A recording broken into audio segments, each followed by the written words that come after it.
आप सभी लोग जो कंपनीज का फंडामेंटल एनालिसिस सीखने, हार्ड वर्क के साथ साथ स्मार्ट वर्क करने और फाइनेंशियल फ्रीडम का एक सपना संजोए इस वीडियो को देखने आए हैं, उन सभी को मेरा तहे दिल से नमस्कार। मैं शुभम बिष्ट आप सभी का TYSM वैल्यू इन्वेस्टिंग के थर्ड सेशन में तहे दिल से स्वागत करता हूं। आज हम कुछ बहुत ही अच्छे टर्म्स, कुछ बहुत ही जाने माने टर्म्स के बारे में समझने वाले हैं जो कि आपने कई बार सुना भी होगा, देखा भी होगा और बहुत लोगों को उससे प्रॉफिट कमाते हुए भी देखा होगा। डिविडेंड्स, जी हाँ, डिविडेंड्स के बारे में आपने बहुत बार न्यूज़ में, टीवी चैनल्स में, एडवर्टीजमेंट्स में सुना होगा। क्या होता है डिविडेंड्स, कैसे कंपनीज इतना ज़्यादा डिविडेंड्स दे पाती है, कौन सी कंपनी डिविडेंड्स अच्छा देती है, कौन सी कंपनी डिविडेंड्स बिल्कुल भी नहीं देती है, क्या डिविडेंड्स के बेस पे हम कंपनीज को जज कर सकते हैं कि ये कंपनी बेहतर है या फिर नहीं। इसके अलावा हम जानेंगे प्रमोटर होल्डिंग्स के बारे में। कौन होते हैं प्रमोटर्स, किसे कंपनी में प्रमोटर का दर्जा दिया जाता है, क्या उसकी होल्डिंग्स हमें कंपनीज के बारे में या फंडामेंटल एनालिसिस करने में कैसे हेल्प कर सकती है। और हम जानेंगे फेस वैल्यू, क्या होता है फेस वैल्यू, कैसे हम फेस वैल्यू के बेस पे कंपनीज को अच्छा या फिर बुरा टर्म करते हैं और कैसे फंडामेंटल एनालिसिस में फेस वैल्यू का काम आता है। इससे पहले अगर तो आप में से कोई लोग सीधा इस वीडियो को देखने आए हैं तो मैं आपको एक छोटा सा सजेशन देना चाहूँगा। आपसे विनती है कि ये सभी वैल्यू इन्वेस्टिंग के वीडियोस एक दूसरे से कनेक्टेड है। तो अगर आप सीधा थर्ड सेशन में आए हैं तो मैं आपको एक हिंट दे दूं कि फर्स्ट सेशन में हमने बात करी थी मार्केट कैपिटलाइजेशन के बारे में, अर्निंग पर शेयर के बारे में, PE ratio, price to earning के बारे में और कैसे ये रेशियोज हमें फंडामेंटल एनालिसिस में हेल्प करते हैं। सेकेंड सेशन में, वैल्यू इन्वेस्टिंग के सेकेंड सेशन में हमने बात करी थी पीबी रेशियो के बारे में, प्राइस टू बुक रेशियो के बारे में, बुक वैल्यू के बारे में और एंटरप्राइज वैल्यू के बारे में। इसके अलावा हमने लाइव ऑन स्क्रीन जाना था कि क्या होता है स्टैंड अलोन, क्या होता है कंसोलिडेटेड पार्ट और कैसे कौन सी लाइव वेबसाइट है जहां से हम सभी कंपनीज के रेशियोज को कंपेयर कर सकते हैं, कैसे हम उनकी प्रॉफिटेबिलिटी के बारे में अच्छे से स्टडी कर सकते हैं, कौन से इंडस्ट्री के अंदर मल्टीपल कंपनीज हैं जो कि प्रॉफिट कमा रही हैं या नेक्स्ट क्वार्टर या ईयर में कमाकर दे सकती हैं हमें। ये सभी चीज़ों के बारे में हमने फर्स्ट और सेकेंड सेशन में डिस्कशन किया था। तो अगर आप सीधा थर्ड सेशन में आए हैं तो आपसे विनती है कि आप ज़रूर इस वीडियो सीरीज को लाइन से देखें जिससे आपको सभी कनेक्टेड टर्म्स अच्छे प्रकार से क्लियर हो पाए और आपको कहीं पे भी डाउट ना रहे। अब हम शुरू करने जा रहे हैं थर्ड सेशन और सबसे पहले जैसे कि हमने बात करी, हम डिस्कस करने वाले हैं डिविडेंड यील्ड के बारे में।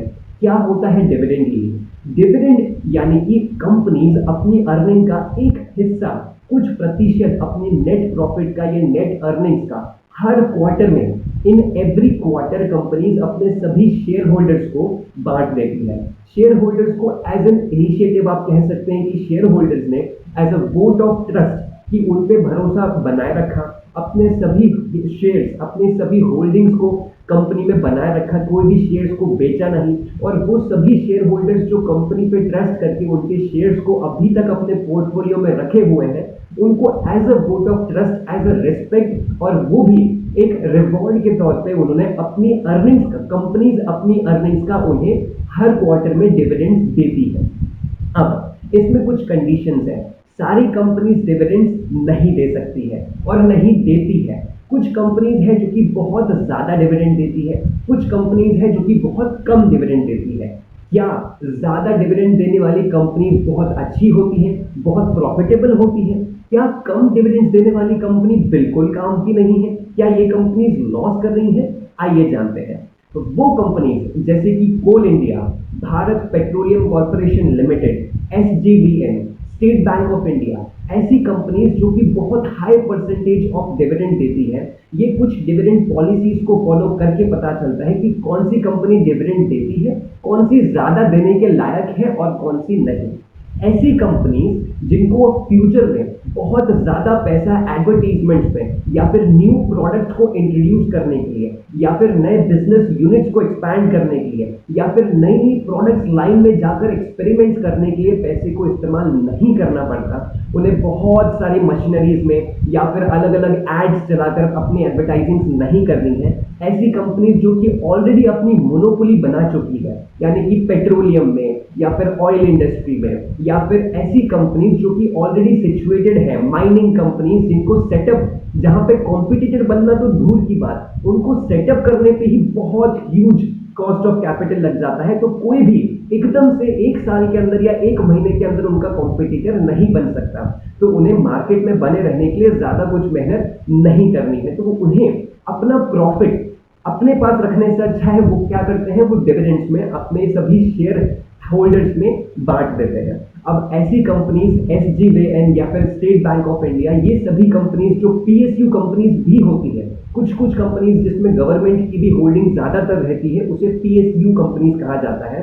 और PSU कंपनीज ज्यादातर बहुत अच्छा खासा डिविडेंड्स देती है, जिनमें से अभी 2021 में सबसे ज्यादा डिविडेंड दिया है BPCL ने, भारत पेट्रोलियम कॉर्पोरेशन लिमिटेड ने। अब वो सभी कंपनीज डिविडेंड्स दे तो पाती हैं, लेकिन हमें ये पता है कि वो ज्यादा ग्रो नहीं करने वाली, या फिर हम ऐसा भी इससे एनालाइज कर सकते हैं कि इन कंपनीज को अपना फ्यूचर में ज्यादा ग्रोथ या फिर ज्यादा 10 टाइम्स प्रॉफिट एक्सपैंड हो जाए, ऐसी कोई अपॉर्चुनिटीज नहीं दिखती है। तो इंस्टेड ऑफ किसी और कंपनीज को एक्वायर करना या कहीं दूसरी कंपनीज में इन्वेस्ट करना या उस पैसे को FD में या फिर बैंक में स्टोर करके रखना, उससे अच्छा वो कंपनीज ये सोचती है कि क्यों ना हम इस पैसे को शेयर होल्डर्स में बांट दें, हम सभी में बांट दें और हम शेयर होल्डर्स डिसाइड करें कि हमें उस पैसे को कैसे यूटिलाइज करना है। इसीलिए वो कंपनीज अपना पैसा सभी शेयर होल्डर्स में एज ए डिविडेंड यील्ड बांट देती है। अब वो कंपनीज जैसे कि IT कंपनीज या फिर ऐसी कंपनीज ऐसी इंडस्ट्री जिसमें बहुत ही ज्यादा कंपटीशन होता है, उस कंपनी को अपना पैसा मार्केटिंग में, एडवर्टीजमेंट्स में, नई नई कंपनीज को एक्वायर करने में, इन चीजों में ज्यादा खर्च करना पड़ता है। नए प्रोडक्ट्स लाने होते हैं, नई प्रोडक्ट लाइन में न्यू एक्सपेरिमेंट्स करने होते हैं कि कौन सी प्रोडक्ट लाइन उन्हें ज्यादा बेनिफिट दे पाएगी। तो ऐसी कंपनीज अपना प्रॉफिट का हिस्सा बचा कर रखती हैं। ऐसी कंपनीज का अपना प्रॉफिट का हिस्सा शेयर होल्डर्स में ज्यादा डिविडेंड्स नहीं देती है, जस्ट बिकॉज उनको अपने नियर फ्यूचर में या आने वाले कुछ क्वार्टर्स में या साल में उस पैसे की बहुत जरूरत पड़ सकती है। नई कंपनीज को एक्वायर करने में, new industry, new marketing strategies को लाने में उस पैसे की जरूरत पड़ सकती है। जैसे कि इन्फो एज उसका एक एग्जाम्पल है। कोई भी ऐसी कंपनी जो कि 0.2, 0.3, 0.4% का डिविडेंड यील्ड देती है, वहां आप देख सकते हैं कि वो एक ऐसी इंडस्ट्री का हिस्सा है जहां पर कंपटीशन बहुत ज्यादा है। तो उन्हें प्रॉफिट कमाने के लिए या फिर मार्केट शेयर को मेंटेन रखने के लिए या फिर बॉटम लाइन को इंक्रीज करने के लिए कुछ ना कुछ मेहनत करनी पड़ती है, कहीं ना कहीं पैसा लगाना पड़ता है अपने बिजनेस में। इसीलिए वो अपने नेट प्रॉफिट का ज्यादा हिस्सा शेयर होल्डर्स में नहीं बांट पाते।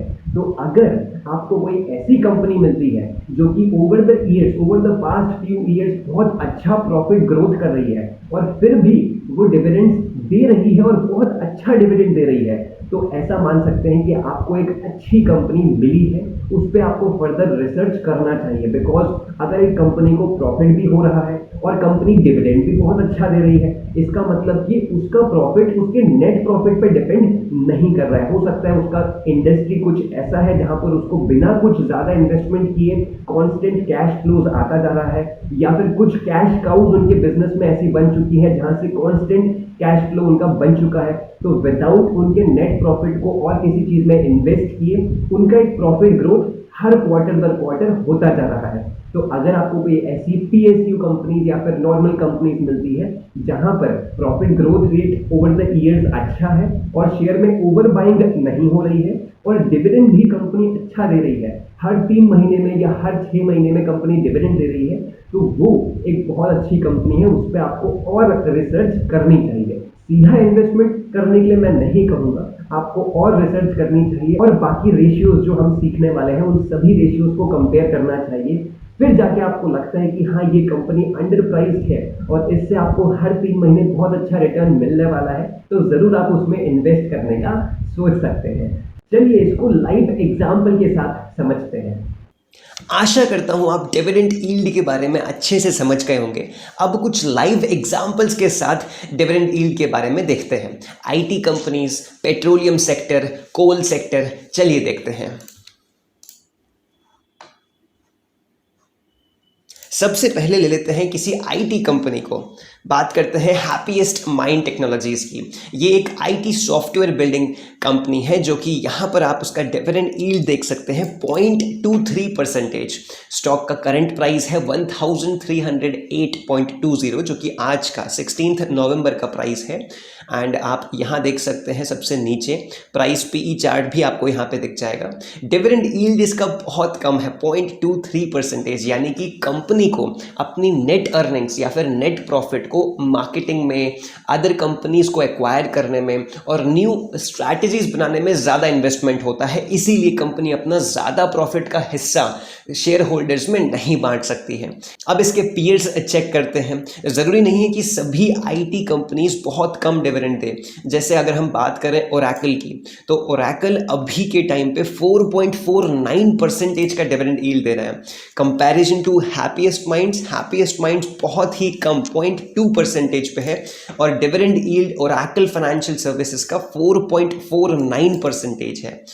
ओरेकल का डिविडेंड यील्ड 4.49% है जो कि ज़्यादा है एज कंपेयर टू इसके पीयर्स, अदर कंपनीज उसकी खुद की इंडस्ट्री में। तो ऐसा क्यों है वो आप बाकी फैक्टर्स देखकर भी समझ सकते हैं। जैसे कि आपको प्रॉफिट ग्रोथ स्टडी करना है, आपको यहाँ पे इन्वेस्टर्स की प्रेजेंटेशंस मिल जाएंगी, एनुअल रिपोर्ट मिल जाएंगी, वो आपको स्टडी करना है। उससे आप पता लगा सकते हैं कि क्यों ओरेकल जो है वो इतना ज़्यादा डिविडेंड दे रहा है as compare to other companies.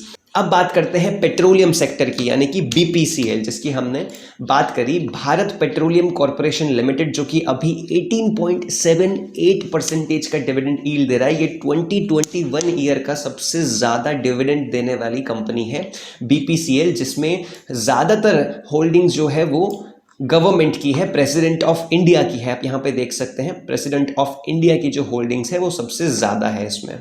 वहीं इस कंपनी में डोमेस्टिक इंस्टीट्यूशनल इन्वेस्टर्स ने भी शेयरिंग्स ली हैं और इसके अलावा फॉरेन इंस्टीट्यूशनल इन्वेस्टर्स ने भी इसमें इन्वेस्ट किया हुआ है। और इसके अलावा आपने जस्ट अभी देखा कि जो गवर्नमेंट की होल्डिंग्स है, गवर्नमेंट की ऑलमोस्ट 52.98% की इसमें होल्डिंग्स है। तो ये कंपनी 18% डिविडेंड यील्ड का दे रही है अपने शेयर होल्डर्स को। इसी के अलावा बात करें SJVN की, तो SJVN लिमिटेड जो कि एक power generation and distribution company है, यहाँ पर आप देख सकते हैं 7.53% का डिविडेंड यील्ड ये कंपनी दे रही है। करंट स्टॉक प्राइस 29.25 रुपीज़ का है।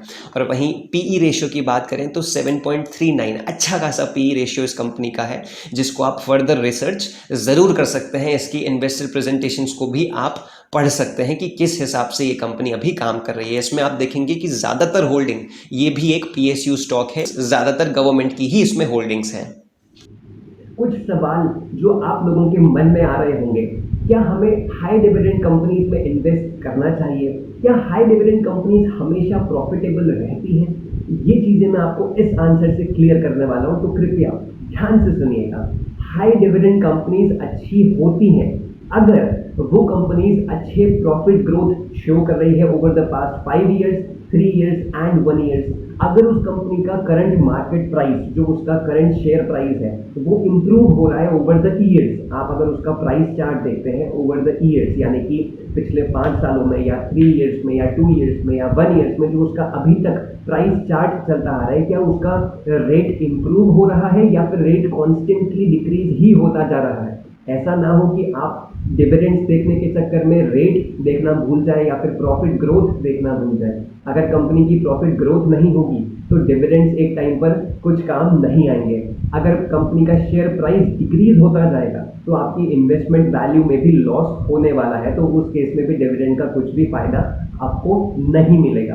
तो इसीलिए कंपनीज वो ज़्यादा बेहतर हैं जो कि प्रॉफिट ग्रोथ भी कर रही हैं, उसका रेट भी इंक्रीज हो रहे हैं, इम्प्रूव हो रहे हैं, और उसी के साथ साथ कंपनी डिविडेंड भी बहुत अच्छा दे रही है। तो ऐसे शेयर्स में ज़रूर डीप स्टडी करना चाहूँगा। अब हम सेकेंड टर्म के बारे में बात करने जा रहे हैं, जिसका नाम है फेस वैल्यू। फेस वैल्यू क्या होता है।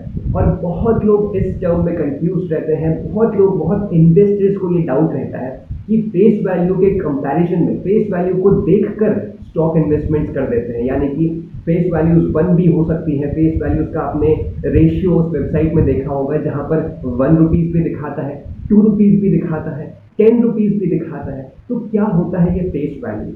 बहुत पहले के ज़माने में आप मान सकते हैं, जब शुरुआत के दिन थे, उस टाइम पे शेयर्स के सर्टिफिकेट होते थे और शेयर्स के सर्टिफिकेट तो उनकी फेस वैल्यू लिखी जाती थी। जैसे कि आज के टाइम पे नोट्स चलते हैं और नोट पे लिखा होता है कि वो 5 रुपीज़ का है, 10 रुपीज़ का है या 50 रुपीज़ का है। उसकी वर्थ, उसका मूल्य लिखा होता है। और वैसे ही उस टाइम पे शेयर सर्टिफिकेट्स का मूल्य लिखा होता था उसपे कि वो फेस वैल्यू उसकी कितनी है।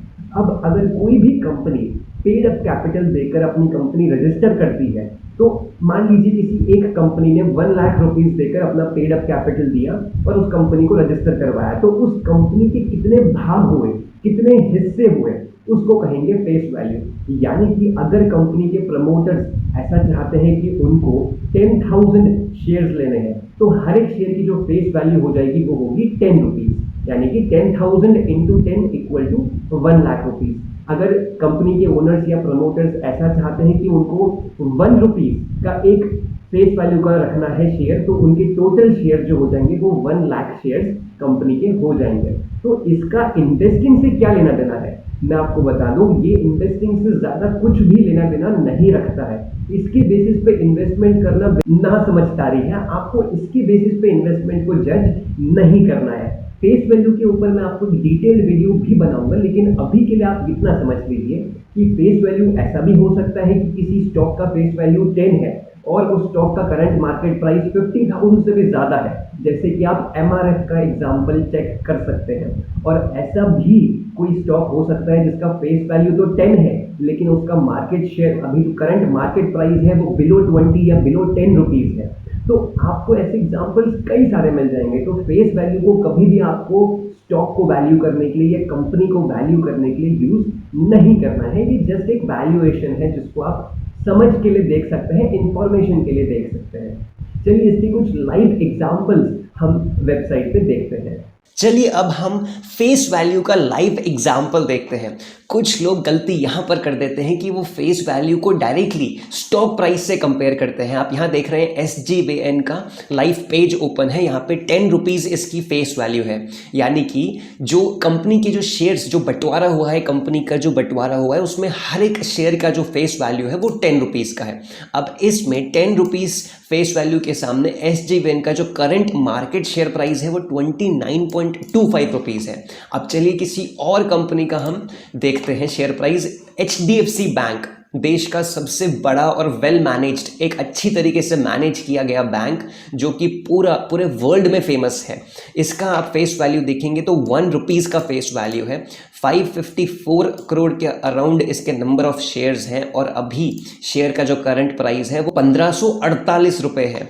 अब यहाँ पर 1 रुपीज़ फेस वैल्यू के सामने 1548 का प्राइस और यहाँ पर 10 रुपये के सामने 29 रुपये का प्राइस। तो आप कभी भी फेस वैल्यू को मार्केट रेट से कंपेयर नहीं कर सकते। वहीं हम एग्जांपल देखें हैप्पीएस्ट माइंड का, तो यहाँ पर कंपनी का जो करंट मार्केट प्राइस है, करंट शेयर प्राइस है वो 1308 रुपीज़ है और फेस वैल्यू इसकी 2 रुपीज़ की है। तो आपको usually face value 1 rupees, 2 rupees या फिर 10 रुपीज़ देखने को मिल सकती है। अलग अलग कंपनीज की आप देख सकते हैं फेस वैल्यू, जहां किसी कंपनी की 10 रुपीज़ है उसके सामने उसका जो प्राइस है वो 13.51 है। तो कभी भी आपको फेस वैल्यू को करंट स्टॉक प्राइस से कंपेयर नहीं करना है, या फेस वैल्यू को देखकर आप ये नहीं बता सकते कि कंपनी प्रॉफिट में है या लॉस में है, उसको प्रॉफिट होने वाला है या फिर उसकी अभी सिचुएशन क्या है। वो आपको बाकी सभी, जैसे पीई, हिस्टोरिक पीई चार्ट हो गया, प्रॉफिट ग्रोथ रेशियो हो गया, सेल्स ग्रोथ रेशियो हो गया, प्राइस टू कैश फ्लो हो गया, ये सभी चीज़ें देखकर आपको पता चलेगा कि एक्चुअल में कंपनी में जो बिजनेस हो रहा है उससे कंपनी को प्रॉफिट हो रहा है या फिर लॉस हो रहा है। अभी आप यहाँ पर फेस वैल्यू को देखकर ये चीज़ें डिनोट नहीं कर सकते हैं। आशा करता हूँ आपको फेस वैल्यू अच्छे से क्लियर हो गया होगा और अभी एग्जाम्पल में भी आपने समझा कि किस हिसाब से कंपनीज अपना फेस वैल्यू डिसाइड करती हैं। और स्प्लिट होने पर ये भी हम अराउंड 6th या 7th सेशन में डिस्कस करेंगे कि स्प्लिट्स क्या होते हैं, राइट्स क्या होते हैं। ये भी कुछ टर्म्स हैं जो आपको समझने चाहिए, क्योंकि स्टॉक इन्वेस्टिंग की जर्नी में कई शेयर्स आपके समक्ष आएंगे जो कि स्प्लिट होंगे, तो वहां पे आपको पता होना चाहिए, जिससे आप घबराओ ना कि स्प्लिट में क्या नुकसान और क्या फायदे होते हैं। अब हम आज के थर्ड रेशियो के बारे में बात करने जा रहे हैं, जो कि बहुत इंपॉर्टेंट रेशियो है, जिसके बेसिस पे बहुत इन्वेस्टर्स गलतियां करने से बच गए थे, और कैसे वो बच गए वो भी मैं आपको बताने वाला हूँ लाइव वीडियो में। बट उससे पहले जान लेते हैं क्या होता है ये प्रमोटर होल्डिंग। क्या होता है प्रमोटर होल्डिंग, किसे कंपनी का प्रमोटर कहा जाता है। कंपनी के वो सभी ओनर्स जो कि प्रमोटर्स होते हैं, जो कंपनी के ओनर होते हैं, उनके पास कितनी होल्डिंग है, कितने परसेंटेज ऑफ शेयर हैं जो कि कंपनी के होल्डर्स ने, प्रमोटर्स ने अपने पास रखे हुए हैं, उसे कहेंगे प्रमोटर्स होल्डिंग। इसके 2-3 एक्सेप्शंस भी हैं जो भी मैं आपको बताऊंगा। बट उससे पहले आप ये समझ लीजिए कि कोई भी कंपनी है, ये 90% केसेस में ऐसा ही होने वाला है कि कोई भी कंपनी अगर 40 से 50% से ज्यादा प्रमोटर होल्डिंग रखती है तो उसे अच्छा माना जाता है। लेकिन प्रमोटर होल्डिंग जब आप क्लिक करके देखेंगे, जब आप चेक करेंगे, तो आपको ये भी देखना है कि कहीं प्रमोटर होल्डिंग्स पूरी प्लेज में तो नहीं है, कहीं सभी प्रमोटर होल्डिंग्स गिरवी तो नहीं रखी गई है। क्योंकि अगर प्रमोटर होल्डिंग गिरवी है तो फिर वो एक अच्छा इंडिकेशन कंपनी का नहीं होता है। अगर प्रमोटर्स अपनी होल्डिंग कम कर रहे हैं ओवर द ईयर्स, मान के चलिए 2019 में प्रमोटर की होल्डिंग थी 60%, 2020 में वो हो गई 58% और 2021 में वो हो गई 55%। तो अगर प्रमोटर्स अपनी होल्डिंग को ओवर द ईयर्स सेल कर रहे हैं तो वो एक रॉन्ग इंडिकेशन है।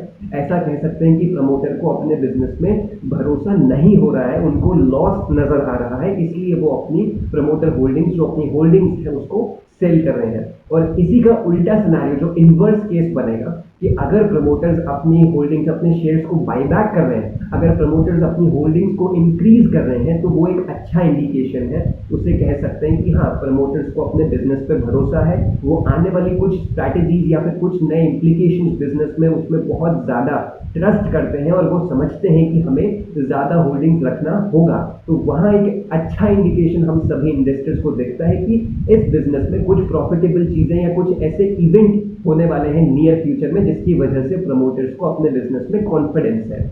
अब इसी के अलावा कौन सी ऐसी इंडस्ट्री है जहां पर 40, 50, 60% के होल्डिंग्स प्रमोटर रख ही नहीं सकते, पॉसिबल ही नहीं है। बैंक्स के केस में आरबीआई एक गाइडलाइन ऑलरेडी निकाल चुका है। आरबीआई ने कुछ रूल्स ऐसे निकाले हैं जिसमें कोई भी बैंक के प्रमोटर या फिर ओनर के पास 20 से 25% से ज्यादा की होल्डिंग्स नहीं हो सकती। बैंक का कोई भी ओनर उस पर्टिकुलर बैंक को डिस्ट्रॉय करने के राइट्स नहीं रख सकता है। इसीलिए आरबीआई ने ऐसे कुछ रूल्स जारी किए हैं जिसमें बैंक्स के जो प्रमोटर होते हैं वो अपने पास एक परसेंटेज से ज्यादा की होल्डिंग्स नहीं रख सकते। तो उस केस में आपको फंडामेंटल एनालिसिस के दौरान ये रेशियो को वैल्यू नहीं करना है। इस रेशियो के बेस पे कंपनीज को, बैंक्स को जज नहीं करना है, प्रमोटर होल्डिंग्स को। अब ऐसी भी कुछ कंपनीज होती हैं जिनका प्रमोटर होल्डिंग 0% होता है। 0% का मतलब कि वो कंपनीज प्रोफेशनली मैनेज्ड कंपनीज है, जैसे कि यस बैंक, आईटीसी जो कि टोबैको बनाती है। ये कंपनीज प्रोफेशनली मैनेज्ड कंपनीज है, यानी कि इस कंपनी का कोई एक ओनर नहीं है, मल्टीपल प्रोफेशनल कंपनीज ने उस कंपनी के शेयर्स लिए हुए हैं और वही कंपनीज मिलकर इस कंपनी को रन करती है। तो ऐसे केसेस में जिसमें multiple owners, multiple different companies एक कंपनी को ओन करती है और रन करती है, उसके सभी स्ट्रैटेजीज को, उसकी वर्किंग को डिफाइन करती है, तो उस केस में उसका प्रमोटर होल्डिंग 0% होता है और वो प्रोफेशनली मैनेज्ड कंपनीज होती है। तो आपको हमेशा ये चेक करना है, अगर तो वो एक नॉर्मल कंपनी है जो कि 90% केसेस में, जब अगर वो बैंक नहीं है या उसकी 0% प्रमोटर होल्डिंग नहीं है, तो उन केसेस में प्लेजिंग कम से कम यानी कि 0 ही होनी चाहिए। आप ऐसा मान के चलिए 0 है तो बहुत अच्छी बात है। प्रमोटर होल्डिंग्स अच्छी होनी चाहिए एंड प्लेजिंग 0 होनी चाहिए। अगर प्लेजिंग ज्यादा है इसका मतलब सभी होल्डिंग्स जो है वो उन्होंने गिरवी रखी हुई है। अगर प्लेजिंग 0 है और प्रमोटर होल्डिंग्स 50 to 60% से ज्यादा है तो वो एक अच्छा इंडिकेशन माना जाता है। प्रमोटर होल्डिंग्स के अलावा 2-3 चीजें ऐसी है जो आपको प्रमोटर होल्डिंग के साथ देखने को मिलेंगी। जैसे कि foreign institutional investors, domestic institutional investors and common public. तो ये भी एक ऐसा इंडिकेशन है जहां पर अगर कोई ऐसी कंपनी है जिसमें एफआईआईज और डीआईआईज भी इन्वेस्ट करते हैं तो वो एक बहुत ही अच्छा इंडिकेशन माना जाता है कि ऐसी कंपनीज का स्ट्रैटेजी और इन पे बिलीव ऐसी कंपनीज भी करती हैं। डोमेस्टिक इंस्टीट्यूशनल इन्वेस्टर्स यानी कि mutual fund companies, insurance companies, अगर ये भी इस कंपनी में इन्वेस्ट करती हैं तो वो एक अच्छा इंडिकेशन माना जाता है। तो चलिए इसको लाइव एग्जांपल के साथ समझते हैं कि कहाँ पे इन्वेस्टर्स गलती करते हैं और किसे देखकर आप ये समझ सकते हैं कि आपने एक अच्छी कंपनी ढूंढ ली है। अब जैसे कि हमने बात करी प्रमोटर होल्डिंग की, तो आप समझ ही गए होंगे कि किस प्रकार से इन्वेस्टर्स इसमें गलतियां करते हैं और कैसे हम इससे बच सकते हैं। अब हम इसको लाइव एग्जाम्पल के साथ समझते हैं। यहाँ आप देख सकते हैं SJVN लिमिटेड। आप अगर यहाँ पे शेयर होल्डिंग पे क्लिक करते हैं तो सीधा आप इसके शेयर होल्डिंग्स पे पहुँच जाएंगे, जो कि बहुत अच्छी है। इस शेयर होल्डिंग्स को बहुत अच्छा माना जाता है, यानी कि सितंबर, जून, मार्च अभी तक के जितने भी क्वार्टर्स निकल रहे हैं अभी तक प्रमोटर्स ने अपनी शेयर होल्डिंग्स कांस्टेंट रखी है, ना तो ज्यादा बायबैक किया है ना ही उन्होंने शेयर्स को अपने सेल किया है। 86.77 प्रमोटर होल्डिंग परसेंटेज बहुत ही ज्यादा अच्छा होल्डिंग है।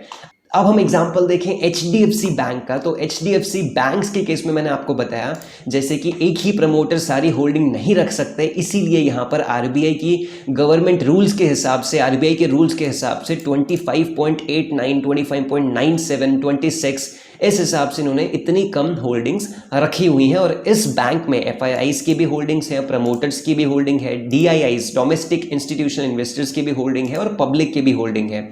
तो यहाँ आप देख सकते हैं किस हिसाब से बैंक्स ने अपनी होल्डिंग रखी हुई है। कोई भी प्रमोटर बैंक का ज़्यादातर हिस्सा नहीं ले सकता, जो कि RBI का रूल होता है। अब वहीं एक यस बैंक की बात करें। यस बैंक अभी एक ऐसा बैंक है जिसमें प्रमोटर्स की होल्डिंग बिल्कुल 0% है। आप यहाँ पे देखेंगे तो 0% प्रमोटर होल्डिंग्स आपको नजर आएंगी, क्योंकि एक प्रोफेशनली मैनेज्ड कंपनी है, प्रोफेशनली मैनेज्ड बैंक है, जिसे सभी अलग अलग बैंक्स ने खरीदा हुआ है और कई सारे बैंक्स मिलकर इस बैंक को रन करते हैं। ऐसे ही आपको कई सारे एग्जाम्पल्स मिलेंगे जिसमें प्रमोटर होल्डिंग 0 भी हो सकती है, प्रमोटर होल्डिंग में प्लेजिंग भी हो सकती है। प्लेजिंग का अगर मैं आपको एग्जाम्पल दिखाऊं तो मैजिका वर्ल्ड एंटरटेनमेंट लिमिटेड का पेज आपके सामने ओपन है। आप यहाँ पर प्लेजिंग का बहुत अच्छा एग्जाम्पल देख सकते हैं। और यहाँ इन्वेस्ट करने से पहले आपको ये चेक करना होगा कि शेयर होल्डिंग कैसी है। शेयर होल्डिंग पैटर्न्स में आप देखेंगे तो प्रमोटर्स ने 31.08% की प्रमोटर होल्डिंग है और उसमें से भी 61.38% प्लेज हो रखे हैं। यानी कि अगर 100 शेयर्स हैं तो 100 में से 61 शेयर्स जो हैं वो उनके ऑलरेडी प्लेजिंग में कहीं ना कहीं गिरवी रखे हुए हैं, बैंक्स के पास या नहीं तो कहीं और, लेकिन उन्होंने प्लेज रखे हुए हैं। तो ये एक चीज़ है जो कि आपको गलतियां करने से बचा सकती है। प्लेजिंग जितनी कम से कम हो या फिर 0 हो उतना ज़्यादा अच्छा है। आप कभी भी किसी स्टॉक का अगर आप फंडामेंटल एनालिसिस करते हैं तो वहाँ पर प्लेजिंग बिल्कुल भी नहीं होनी चाहिए। 0 होगी तो सबसे अच्छी बात है, लेकिन ये प्लेजिंग बहुत ही ज़्यादा है तो इस केस में आपको थोड़ा चौकन्ना रहना पड़ेगा। तो ये था प्रमोटर होल्डिंग्स के बारे में डिटेल्ड एग्जाम्पल वीडियो। आशा करता हूँ आपको dividends, promoter holding and face value अच्छी तरीके से क्लियर हो गया होगा। कैसे आप डिविडेंड्स को यूज करके पहचान सकते हैं कि कौन सी कंपनी अच्छी है, कैसे आप फेस वैल्यू को इंटरप्रेट करके ये देख सकते हैं कि इसको रेट से, मार्केट रेट से या फिर प्रॉफिट ग्रोथ से कंपेयर करना है या फिर नहीं। प्रमोटर होल्डिंग्स आपको कैसे बड़ी से बड़ी गलतियां करने से बचा सकता है, कैसे आपको प्लेजिंग चेक करनी है, क्या होता है 0% प्रमोटर होल्डिंग और कैसे बैंक्स के केस में ये काम नहीं आता है। ये सभी चीज़ें आपने जस्ट अभी एग्जांपल से समझी। इसके अलावा हमने समझा डिविडेंड्स क्या होता है, कौन सी कंपनी ज़्यादा डिविडेंड्स देती है, कौन सी पॉलिसीज़ को यूज़ करके डिविडेंड्स को डिसाइड किया जाता है और किस हिसाब से कंपनी अपनी फेस वैल्यू को डिसाइड करती है कि उन्हें कितने हिस्से, कितने भाग करने हैं अपनी कंपनी के, वो डिसाइड होता है फेस वैल्यू से। तो ये तीनों टर्म्स हमने इस वीडियो में डिटेल में डिस्कस किए। आशा करता हूँ आपको इनमें कोई भी डाउट्स नहीं होंगे और अगर तो है तो आप नीचे कमेंट सेक्शन में कमेंट करके ज़रूर पूछ सकते हैं। आने वाले कई वीडियोस आपके लिए बहुत इंटरेस्टिंग और बहुत ही ज़्यादा एक्साइटिंग होने वाले हैं और बस कुछ ही सेशंस के बाद आप बहुत अच्छी तरीके से वैल्यू इन्वेस्टिंग करना सीख जाएंगे। लेकिन मैं आपको एक और बात सजेस्ट करना चाहूँगा कि आप जिस तरीके से, जिस इंटरेस्ट के साथ, जिस पैशन के साथ और जितने हार्डवर्क के साथ वैल्यू इन्वेस्टिंग के सेशंस देख रहे हैं, उतना ही प्यार, उतना ही ज़्यादा इंटरेस्ट और उतना ही ज़्यादा हार्डवर्क आपको फंडामेंटल एनालिसिस में ही देना है। हम रोज़ के रोज़ कुछ ना कुछ नए फंडामेंटल एनालिसिस के वीडियोस इस प्लेटफॉर्म पे लाइव करते रहते हैं, जिसकी लिंक आपको ऊपर नहीं तो नीचे डिस्क्रिप्शन में ज़रूर दिखेगी। आपको हर एक टर्म का मतलब पता होना बहुत ही ज़्यादा इंपॉर्टेंट है। शेयर मार्केट में आपको जितना ज़्यादा नॉलेज होगा, जितने ज़्यादा टर्म्स आप समझ पाएंगे, जितना ज़्यादा आपको इसमें एक्सपीरियंस होगा, उतना ही ज़्यादा आपके लिए प्रॉफिटेबल रहेगा। उतनी ज़्यादा प्रोबेबिलिटी है कि आप कोई भी न्यूज़ या हेडलाइन या किसी भी कंपनी की डिटेल्स देखकर ही समझ जाएंगे कि क्या ये कंपनी की न्यूज़, इसका मतलब क्या है। फंडामेंटल एनालिसिस के कुछ टर्म्स, कुछ कंसेप्ट्स जो कि आपको पता होने चाहिए, जैसे कि स्वॉट analysis, Porter's 5 forces, CASA percentage, net profit, borrowings, NIM, ROA, capital adequacy ratio, CFO by PEG ratio, ये सभी कुछ ऐसे टर्म्स हैं जो कि आपको पता होने चाहिए। आप दर बदर ये सारे वीडियोस से, आप जो भी वीडियोस हम लाइव करते हैं, सभी चीज़ों से कुछ ना कुछ अच्छा नॉलेज ले सकते हैं, जिससे कभी भी कोई हेडलाइन या कोई न्यूज़, कोई भी कंपनी के बारे में आपको गुमराह ना कर सके। आप उसके प्रॉफिट लॉस को अच्छे तरीके से स्टडी कर पाओ, आप हर एक स्टेटमेंट का मतलब समझ पाओ और आप उस कंपनी का फंडामेंटल एनालिसिस बढ़िया तरीके से, अच्छे तरीके से कर पाओ और जल्द ही आपको कोई ऐसी एक अच्छी कंपनी मिले जिसमें आप लाइफ टाइम तो नहीं कहूँगा, लेकिन एटलीस्ट 10 से 20 साल के लिए तो इन्वेस्ट एटलीस्ट कर पाओ और बहुत अच्छा प्रॉफिट आप कमा पाओ। आशा करता हूँ आप ये वीडियो अगर आपको अच्छे तरीके से समझ आया, आपको लगा कि ये वैल्यूज़ बहुत लोगों के काम आ सकती है, बहुत लोग अपना फाइनेंशियल फ्रीडम इस वीडियो को देखकर लिख सकते हैं, फाइनल कर सकते हैं और सभी को अच्छे पैशनेट तरीके से, हार्ड वर्किंग तरीके से स्टॉक्स को पिक करना चाहिए, तो ज़रूर से इस वीडियो को अपने फ्रेंड के साथ, बिजनेस ओनर्स के साथ, अपने सभी पार्टनर्स के साथ, अपनी फैमिली के साथ ज़रूर शेयर कीजिएगा। हम आपके लिए ऐसे ही नए नए वीडियोस, रोज़ तो नहीं कहूँगा लेकिन हफ्ते में एटलीस्ट 3 से 4 वीडियोस वैल्यूएबल कंटेंट लेकर आकर प्रस्तुत होंगे। चलिए, आशा करते हैं आपका दिन मंगलमय हो, आप बहुत खुश रहें, ख्याल रखिए अपना। नमस्कार।